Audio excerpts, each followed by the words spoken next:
मुल्ला नसीरुद्दीन जब बुखारा में था तब उसकी शोहरत बुलंदियों पर थी। बुखारा के अमीर लोग मुल्ला नसीरुद्दीन की सोहबत पसंद करते थे। जब कभी किसी रईस के घर कोई दावत होती तो वहां से मुल्ला नसीरुद्दीन का बुलावा अवश्य आता। मुल्ला नसीरुद्दीन भी ऐसी दावतों में जाना पसंद करता था क्योंकि इससे कई तरह के लोगों से मिलना जलना हो जाता था और आसपास घटित हो रही घटनाओं की जानकारी भी मिल जाती थी। एक दिन मुल्ला नसीरुद्दीन को बुखारा के एक बड़े रईस ने अपने घर दावत पर बुलाया। रईस के घर उसके पोते ने जन्म लिया था। पोते के जन्म से रईस बहुत खुश था। उसने बड़ी शान से पोते के जन्म का जश्न मनाने का फैसला किया था। इसलिए दावत में हर तरह के पकवान का इंतजाम उसने किया था। इस व्यवस्था के साथ ही उसने इस दावत में बुखारा के सभी नामी गिरामी लोगों को बुलावा भेजा था तथा मुल्ला नसीरुद्दीन जैसे लोगों से खुद मिलकर गुजारिश कर आया था कि वह उसके घर दावत में जरूर आए। दावत के समय जब मुल्ला नसीरुद्दीन रईस के घर पहुंचा, उस समय तक रईस के लगभग सभी अतिथि वहां आ चुके थे। अतिथियों के बीच मुल्ला नसीरुद्दीन अपनी पतली लंबी दाढ़ी और अपनी नोकदार टोपी के कारण सबके आकर्षण का केंद्र बना हुआ था। लोग चैकड़ियों में खड़े बातें कर रहे थे। रईस के आग्रह पर दावत आरंभ हुई। दावत के दौरान रईस ने अपनी दौलत का हर संभव प्रदर्शन किया था। सोने की थाली, चांदी के कटोरे, सोने के चम्मच का दावत के दौरान भरपूर उपयोग हुआ था। मुल्ला नसीरुद्दीन के आगे वाली पांत में भोजन करने के लिए एक नीली शेरवानी वाला आदमी बैठा हुआ था। मुल्ला नसीरुद्दीन ने देखा कि उसने सोने का एक चम्मच, जिसके बेंट पर हीरे जड़े हुए थे, अपने बाएं हाथ से उठाया और इधर-उधर देखते हुए उस चम्मच को चुपके से शेरवानी की बाईं जेब के हवाले कर दिया। यह काम उसने इतनी चालाकी से किया था कि उसकी इस हरकत का उसके पास बैठे लोगों को भी अंदाज नहीं लगा। मुल्ला नसीरुद्दीन उस व्यक्ति पर अपनी निगाहें टिकाए रहा। जब पांत में बैठे लोगों का भोजन समाप्त हो गया, तब मुल्ला नसीरुद्दीन अपनी जगह से उठा और अपनी दाढ़ी सहलाता हुआ बड़े ही नाटकीय ढंग से बोला, अजीज दोस्तों, मैं मुल्ला नसीरुद्दीन हैं। कुछ दिन पहले मैं चीन के एक जादूगर का मेहमान था। मैंने जादूगर से कुछ रोचक और रोमांचक जादू सीखी है। खुशी के इस मौके पर मैं चाहता हूं कि आप लोगों को अपना जादू दिखाऊं। लोगों को भला क्या एतराज हो सकता था। सबने एक स्वर से मुल्ला नसीरुद्दीन को जादू दिखाने के लिए कहा। मुल्ला नसीरुद्दीन ने अपनी थाली से सोने का चम्मच निकाला और सबको दिखाते हुए कहा, दोस्तों देखो, मैंने यह चम्मच अपनी शेरवानी की बाईं जेब में रखी। अच्छा बताओ, चम्मच कहाँ है? सबने कहा, आपकी शेरवानी की बाईं जेब में। मुल्ला नसीरुद्दीन ने तपाक से कहा, गलत। फिर उसने दावत देने वाले रईस से कहा, जनाब, आप जरा नीली शेरवानी वाले महाशय की शेरवानी की बाईं जेब में हाथ डालकर देखें। मुझे लगता है कि चम्मच वही है। रईस ने नीली शेरवानी वाले की बाईं जेब में हाथ डाला तो उसके हाथ में चम्मच आ गया। सबने मुल्ला नसीरुद्दीन की कला का स्वागत ताली बजाकर किया, लेकिन नीली शेरवानी वाला शख्स मुल्ला नसीरुद्दीन से आंखें भी नहीं मिला पाया। मुल्ला नसीरुद्दीन बगदाद जा रहा था। रास्ते में वह एक सराय में रुका। सराय में कुछ अफीमची पहले से डेरा जमाए हुए थे। जब मुल्ला नसीरुद्दीन पर उनकी नजर पड़ी तो उन्होंने उसे अपनी चैकड़ी में शामिल कर लिया। पहले तो उनके बीच सामान्य शिष्टाचार की बातें हुई, फिर धीरे धीरे बातूनी अफीमचियों की बनाई। मुल्ला नसीरुद्दीन के पास उनकी बातें सुनने के अलावा कोई चारा नहीं रहा। उन अफीमचियों में एक व्यक्ति सुल्तानी सेना का सिपाही था। उसने हाकना शुरू कर दिया है, दोस्तों, आज मैं तुम लोगों के बीच हूं। यह तुम लोगों के लिए किस्मत की बात है। जानते हो क्यों? इसलिए कि मैं एक ऐसा सिपाही हूं जिसकी वीरता की गूंज आज भी सुल्तानी सेना में बरकरार है। 5 साल पहले जो युद्ध हुआ था उसकी चर्चा तुम लोगों ने सुनी होगी। उस युद्ध में मैं भी लड़ा था। एक दिन दुश्मनों के सैकड़ों सिपाहियों ने मुझे घेर लिया। मैं जरा भी नहीं डरा। अपने दोनों हाथों में तलवार लेकर मैं दाएं बाएं, आगे पीछे चकरधिन्नी की तरह तलवार चलाता रहा और दुश्मनों की गर्दनें कटती रहीं, कचाक छपाक खच। थोड़ी देर में ही दुश्मन सेना के सारे सिपाहियों की लाशें युद्धभूमि में बिछ गई। मुल्ला नसीरुद्दीन अब तक उस सिपाही की बातें बड़े गौर से सुन रहा था। उस सिपाही के चुप होते ही मुल्ला नसीरुद्दीन ने अपनी दाढ़ी सहलाते हुए कहा, मैंने भी एक बार दुश्मन सेना के सिपाही के दोनों पैर तलवार के एक ही प्रहार से उड़ा दिए थे। खचाक। मुल्ला नसीरुद्दीन ने तलवार चलाने का अभिनय करते हुए कहा। अफीमचियों की तंद्रा अचानक टूटी और वे मुल्ला नसीरुद्दीन की तरफ अचरज भरी नजरों से देखने लगे। उनमें से एक ने मुल्ला नसीरुद्दीन से पूछा, क्यों भाई, तुमने सिर क्यों छोड़ दिया, पैर क्यों काट दिए? इसमें कोई राज की बात है तो बताओ। राज की बात क्या खाक होगी, मुल्ला नसीरुद्दीन ने हंसते हुए कहा, अरे भाइयों, मैंने दुश्मन के दोनों पैर इसलिए काटे थे कि उसके सिर पहले ही धड़ से अलग किए जा चुके थे। मुल्ला नसीरुद्दीन की बात सुनकर सभी हंसने लगे। उनको हंसता छोड़कर मुल्ला नसीरुद्दीन अपने कमरे में चला आया। मुल्ला नसीरुद्दीन बहुत दिनों के बाद बुखारा आया हुआ था। जैसे जैसे उसके पहचान के लोगों को मुल्ला नसीरुद्दीन के बुखारा में होने की जानकारी मिल रही थी, वैसे वैसे मुल्ला नसीरुद्दीन के पास मिलने आने वालों की संख्या में इजाफा हो रहा था। मुल्ला नसीरुद्दीन खुश था। उसे लगा बुखारा आने का निर्णय गलत नहीं था। लोग इतने अरसे बाद भी उसे भूले नहीं हैं। बुखारा में मुल्ला नसीरुद्दीन के चाहने वालों की कमी नहीं थी। सेठ करीम उसके प्रशंसकों में एक था। सेठ को पैसे की कोई कमी नहीं थी। उसने मुल्ला नसीरुद्दीन के आने की खुशी में बुखारा के चुनिंदा लोगों के लिए दावत का आयोजन अपने घर पर कर लिया और मुल्ला नसीरुद्दीन को लेकर अपने घर चला गया। उसके रहने खाने पीने की व्यवस्था उसने अपने घर पर ही की। मुल्ला नसीरुद्दीन के तेज दिमाग, रोशन चेहरे और हाजिर जवाबी का वह कायल था तथा चाहता था कि उसकी निकटता हासिल कर वह मुल्ला नसीरुद्दीन से हाजिर जवाबी का कोई ग्र सीख ले। अपने इसी उद्देश्य के तहत वह मुल्ला को अपने घर ले आया था और उसकी शान में दावत देने के पीछे उसकी मंशा थी कि लोग जान लें कि मुल्ला नसीरुद्दीन के साथ सेठ करीम की निकटता है। मुल्ला नसीरुद्दीन की आवभगत जिस तरह सेठ करीम ने की थी, उससे मुल्ला नसीरुद्दीन भी सेठ करीम के प्रति उदार हो गया था और सोच रहा था कि किसी तरह वह सेठ करीम के इस उपकार का बदला चुका दे। खैर, दावत का दिन आ गया। सेठ करीम के घर को दावत के ख्याल से खूब सजाया गया था। लोगों को बैठाने और जिमाने के लिए जगह जगह पर खिदमतगार खड़े थे।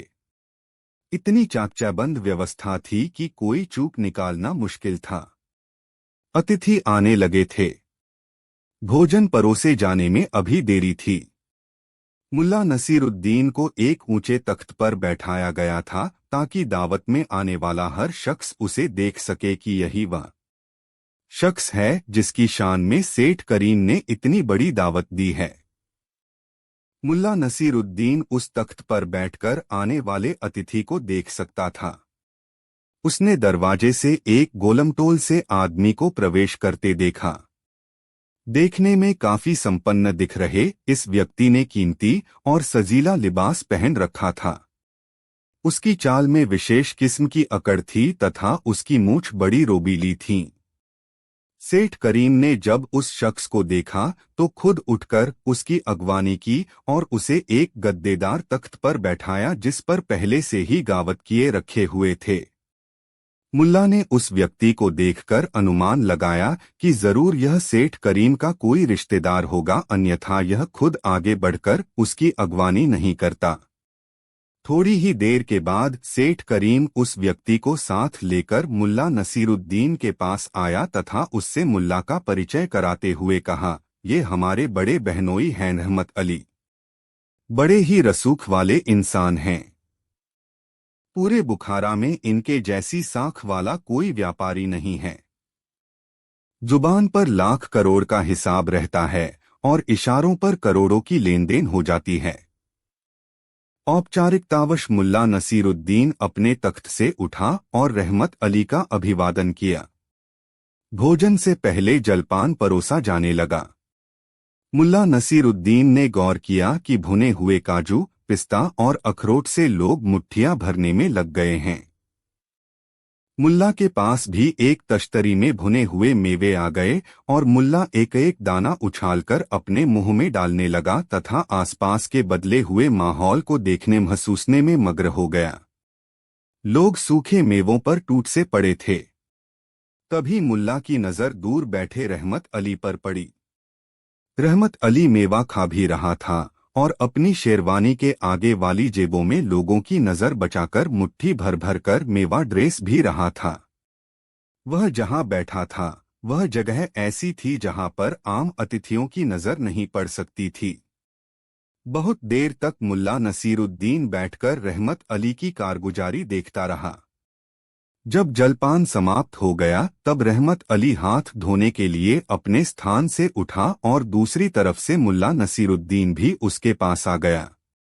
जिस समय रहमत अली अपना हाथ धो रहा था उसी समय पानी का एक बर्तन उठाकर मुल्ला नसीरुद्दीन ने रहमत अली की शेरवानी की आगे वाली जेब में पानी डालना शुरू कर दिया।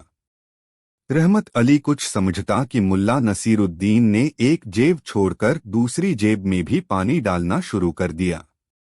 मुल्ला नसीरुद्दीन की इस कारगुजारी पर रहमत अली मुल्ला को डांटने लगा, अरे तुम्हारा दिमाग खराब हो गया है क्या? तुमने तो मेरी शेरवानी ही खराब कर डाली। रहमत अली का गर्जना बरसना सुनकर उसका साला सेठ करीम दौड़ा दौड़ा वहां पर आया और सारा मंजर देखकर मुल्ला नसीरुद्दीन से पूछा, ऐसा आपने क्यों किया जनाब? मुल्ला नसीरुद्दीन ने तुरंत रहमत अली की शेरवानी में हाथ डाला और एक मुट्ठी भुने हुए काजू निकालकर सेठ करीम को दिखाते हुए कहा, सेठ करीम, मैंने बहुत देर तक आपके रिश्तेदार की जेब को खाते देखा मगर उसे पानी पीते नहीं देखा, तो यह सोचकर उसे पानी पिलाने लगा कि इतना खाने पर तो किसी को भी प्यास लग सकती है, तो जेब को भी लगी होगी। मुल्ला नसीरुद्दीन की मासूमियत से कही गई बात सुनकर वहां मौजूद लोग हंसने लगे और रहमत अली की हालत ऐसी हो गई कि काटो तो खून नहीं। मुल्ला नसीरुद्दीन के कारनामों की दूर दूर तक चर्चा होने लगी थी। उसे कुछ लोग बहुत पहुंचा हुआ इंसान मानने लगे थे तो कुछ सिद्ध पुरुष की संज्ञा देने लगे थे। ऐसे सिद्ध पुरुष की जिसकी उलझलूल सी लगने वाली हरकतों में भी जीवन का कोई गूढ़ रहस्य छिपा होता है। उसकी प्रसिद्धि का आलम यह था कि नौजवान उसकी नकल कर नोकदार टोपी पहनने लगे थे। कोई उसकी नकल कर गधे पर उल्टा सवार होता तो कोई उसकी सादगी और सरलता को आत्मसात करने का प्रयास करता। लेकिन मुल्ला नसीरुद्दीन इन सब बातों से बेखबर एक आम आदमी की तरह मेहनत मशक्कत करता और उससे मिलने वाली रकम से अपना और अपनी पत्नी का पेट भरता। न तो उसे कुछ बचाने की चिंता सताती और न ही धन कमाने की लिप्सा से वह पीड़ित होता। अलमस्ती उसकी फितरत थी। बड़ी से बड़ी समस्या आने पर भी मुल्ला के चेहरे पर शिकन किसी ने नहीं देखी। समस्याओं को वह समस्या की तरह लेता भी नहीं था। जोखिम उसे कभी जोखिम नहीं लगी। सहजता और सरलता, मासूमियत और निश्चलता मुल्ला नसीरुद्दीन की पहचान थी। लोग कहने लगे थे कि मुल्ला नसीरुद्दीन अपने जीवन में इतना तपा है कि उसके मन के सारे कलुष मिट गए हैं।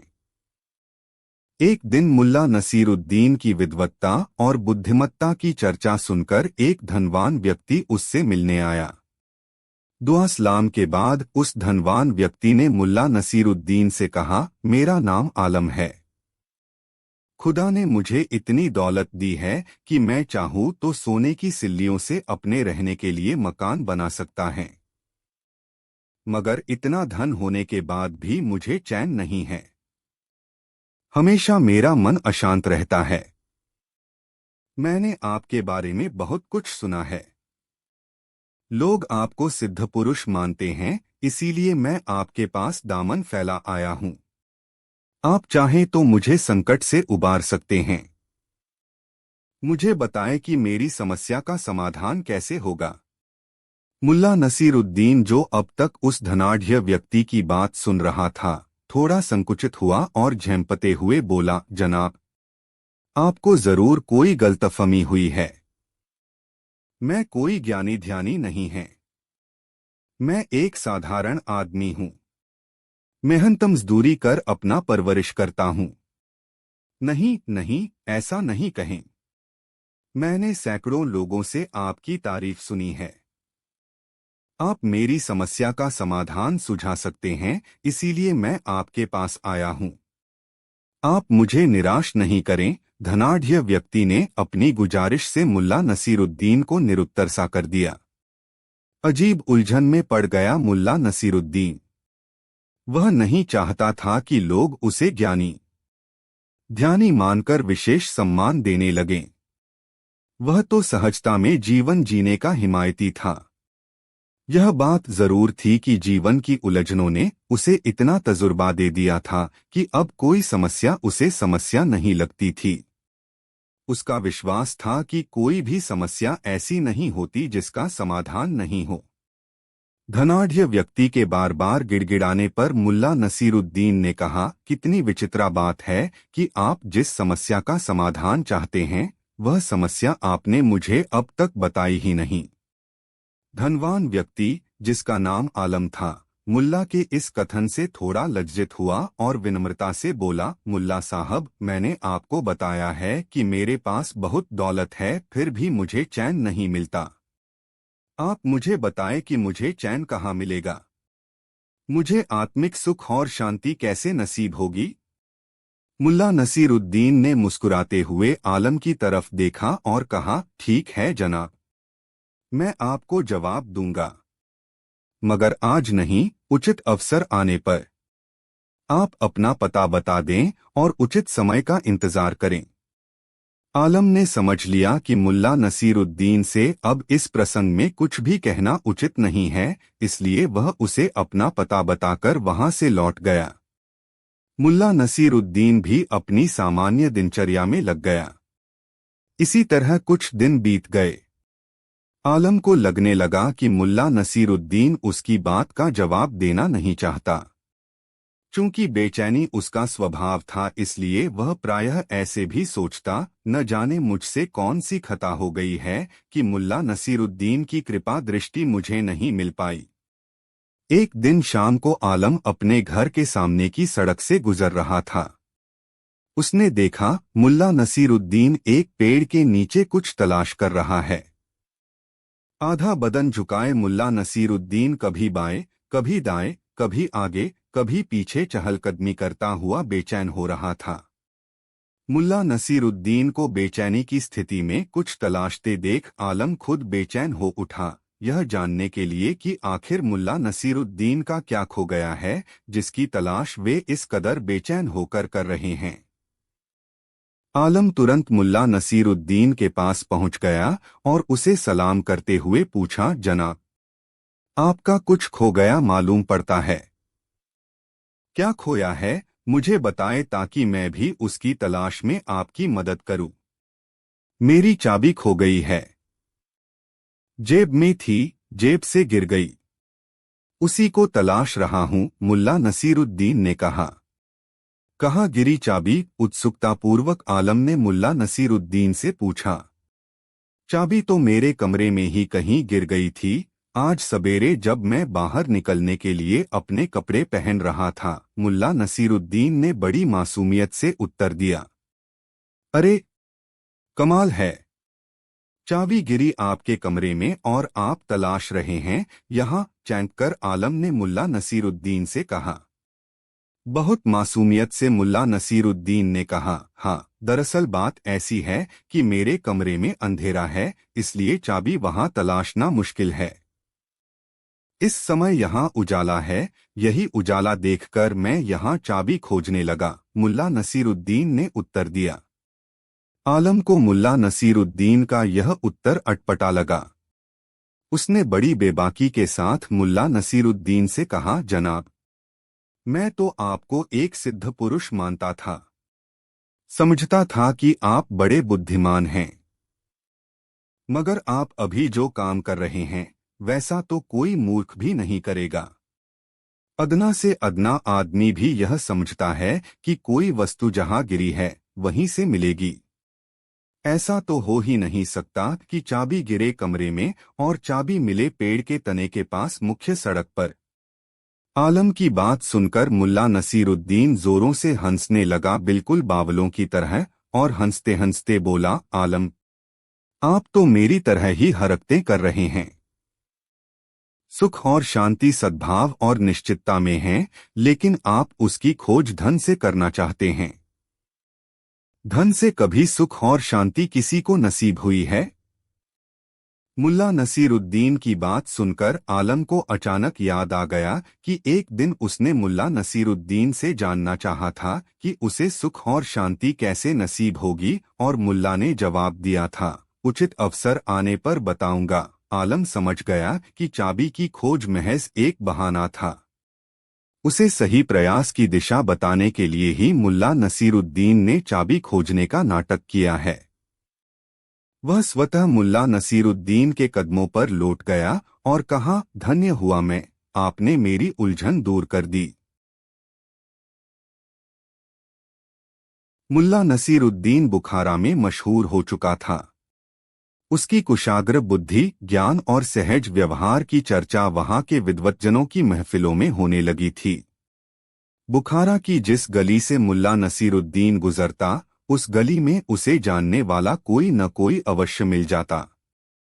अपने गांव में मुल्ला ने बड़ी मुसीबतें झेली थीं, इसलिए जब बुखारा में उसे काम मिलने लगा और धीरे धीरे संपन्नता आने लगी, तब भी मुल्ला नसीरुद्दीन के स्वभाव में सादगी और सरलता बनी रही।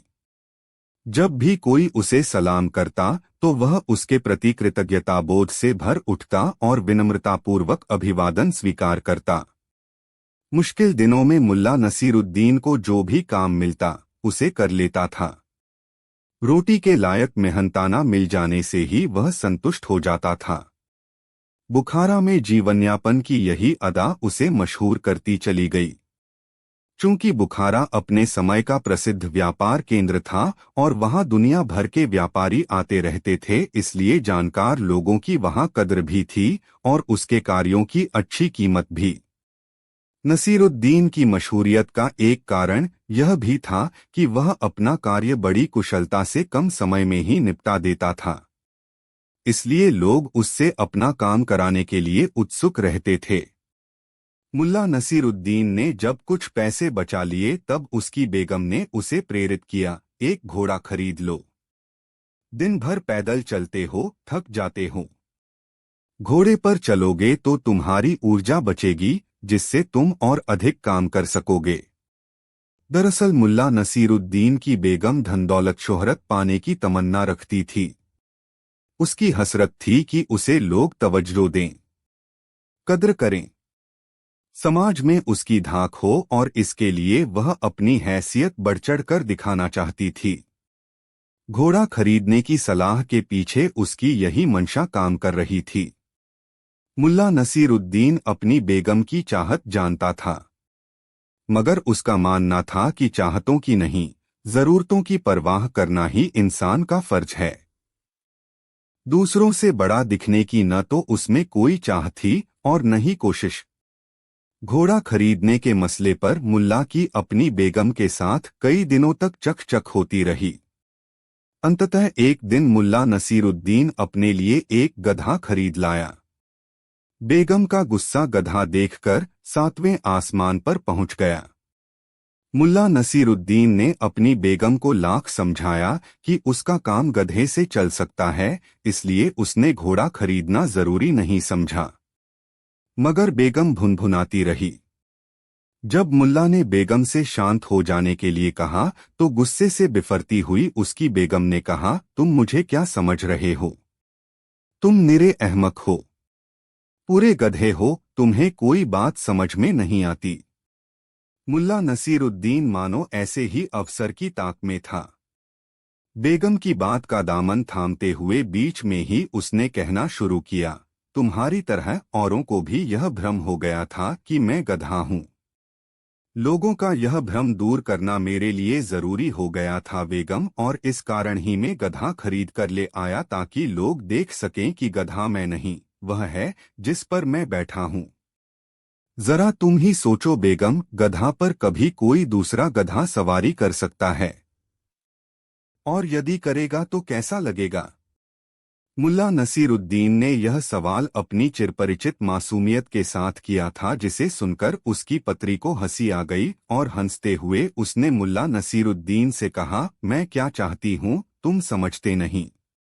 मुल्ला नसीरुद्दीन ने आगे बढ़कर अपनी बेगम को अपनी आगोश में लेते हुए कहा, समझने लायक बनने की कोशिश तो कर रहा हूँ बेगम। मुल्ला नसीरुद्दीन की नोकदार टोपी, लंबा चोगा, पतली लंबी दाढ़ी, चमकदार छोटी आंखें, तीखी नाक, मुस्कुराते होंठ और उसकी सादगी मिलजुल कर उसके व्यक्तित्व को मुग्धकारी बना देते थे। एक बार मुल्ला एक गांव से गुजर रहा था। जब वह उस गांव के मध्य में पहुंचा तो देखा, ग्रामीणों ने सूरजमुखी के फूलों की खेती कर रखी है। गांव के मध्य से होकर गुजरने वाली नदी के दोनों किनारों पर दूर तक खेतों का सिलसिला था, जिसमें सूरजमुखी के पीले दमकते फूलों की फसल लहलहा रही थी। फूलों के इस मनोरम दृश्य ने मुल्ला नसीरुद्दीन को अपने आकर्षण की डोर में बांध सा लिया। मुल्ला नसीरुद्दीन ने फैसला किया कि वह इस गांव में कुछ दिन रहेगा और सूरजमुखी के फूलों के सौंदर्य को निहारा करेगा। मुल्ला नसीरुद्दीन ने उस गांव की मस्जिद में जाकर अपना डेरा जमा लिया। नमाज पढ़ने के लिए गांव के लोग मस्जिद में आए और मस्जिद में मुल्ला को देखा, तब उन्होंने मान लिया कि मुल्ला कोई पहुंचा हुआ इंसान है। गांव में चर्चा होते देर नहीं लगी कि मस्जिद में खुदा का एक ऐसा बंदा रह रहा है जिसके चेहरे पर ऐसा जलाल है जिस पर निगाहें नहीं ठहरती। बस यह समझ लो कि खुदा का नूर टपकता है उस शख्स के चेहरे से। हंसता है तो बिजलियां सी चमकने लगती हैं, बोलता है तो सरगम के स्वर निकलते हैं। मुल्ला नसीरुद्दीन इन बातों के बारे में कुछ जानता ही नहीं था।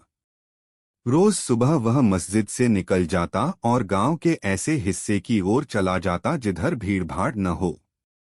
वहीं से घंटों सूरजमुखी के खेतों को निहारता रहता। एक दिन वह प्राकृतिक नज़ारों में खोया हुआ था कि पास से ही एक महिला की चीख सुनाई पड़ी। मुल्ला ने आवाज की दिशा में अपनी गर्दन मोड़ी। उसने देखा, पास की पगडंडी पर एक महिला खड़ी है। महिला की गोद में एक बच्चा है। महिला थर-थर कांप रही है, न आगे जा रही है न पीछे। मुल्ला ने उसके डर का कारण जानने के लिए आसपास नजर दौड़ाई तो देखा, महिला से कुछ दूरी पर ही एक बड़ा सा सांप फन काढ़े खड़ा है। क्षण भर में मुल्ला नसीरुद्दीन को सारा माजरा समझ में आ गया। उसने अपनी जगह से ही महिला को आवाज दी, डरो मत, बस अपनी जगह से हिलना नहीं। मैं अभी आया। बाज जैसी फुर्ती से मुल्ला नसीरुद्दीन उस पगडंडी तक पहुंचा और पलक झपकते ही सांप को दुम से पकड़कर एक झटके में दूर फेंक दिया। महिला सकते में थी। उसे मुल्ला नसीरुद्दीन देवदूत सा लगा। वह उसका धन्यवाद करती हुई वहां से चली गई। दूसरे दिन मुल्ला नसीरुद्दीन गांव के सीमांत की पहाड़ियों की ओर निकल गया। उस दिन एक चरवाहा पहाड़ी से लुढ़क गया और वह सीधे खाई में गिरने ही जा रहा था कि अचानक एक करिश्माई हाथ ने उसे थाम लिया। जब चरवाहा मौत के खौफ से आजाद हुआ तो उसने पाया कि मुल्ला नसीरुद्दीन उसके शरीर पर लगे खरोंचों को सहला रहा है। मुल्ला नसीरुद्दीन ने उसको सचेत होते देखकर कहा, ऊंचाई पर चलने वाले को निचाई की अवहेलना नहीं करनी चाहिए। इतना कहकर मुल्ला नसीरुद्दीन गांव की तरफ लौट गया। तीसरे दिन मुल्ला नसीरुद्दीन मछलियों की जलक्रीड़ा देखने के इरादे से पहाड़ी नदी की ओर चला गया। नदी के पास पहुंचकर उसने अपने लिए बैठने की अच्छी सी जगह तलाशी जहां से वह पहाड़ी नदी की छिछली तेज धारा में कल्लोल करती नन्ही मछलियों के झुंड को देख सकता था। वह ऐसी जगह पर बैठा था जहां से 10 कदम की दूरी पर ही एक खड्ड जैसी संरचना थी जहां से यह छिछली पहाड़ी नदी झरने की तरह गिरती थी। मुल्ला नसीरुद्दीन झरने का मंजर तो नहीं देख सकता था मगर पानी गिरने का शोर उसे सुनाई पड़ रहा था।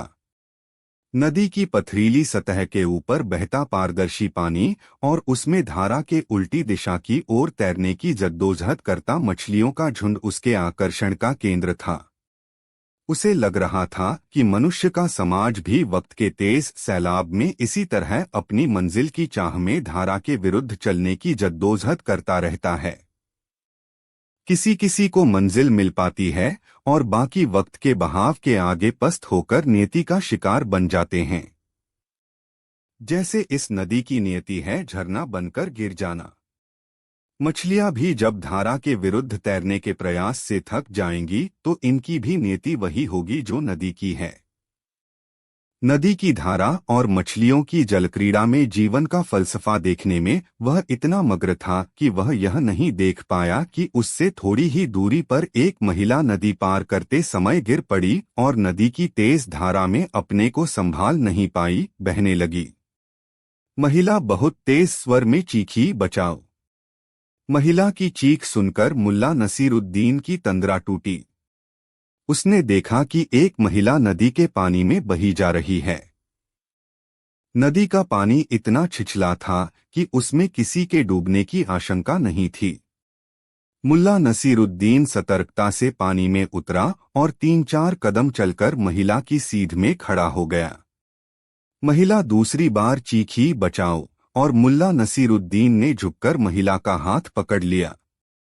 महिला पानी के तेज बहाव में बहते बहते अचानक ठहर गई।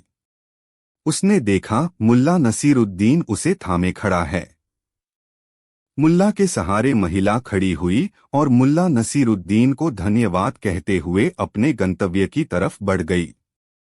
इस पहाड़ी गांव के भोले भाले बाशिंदों के बीच चर्चा होने लगी। इस गांव के किसी भी आदमी पर जब कोई आफत आती है तब एक नोकदार टोपी वाला जवान अचानक प्रकट हो जाता है और आफत टल जाती है।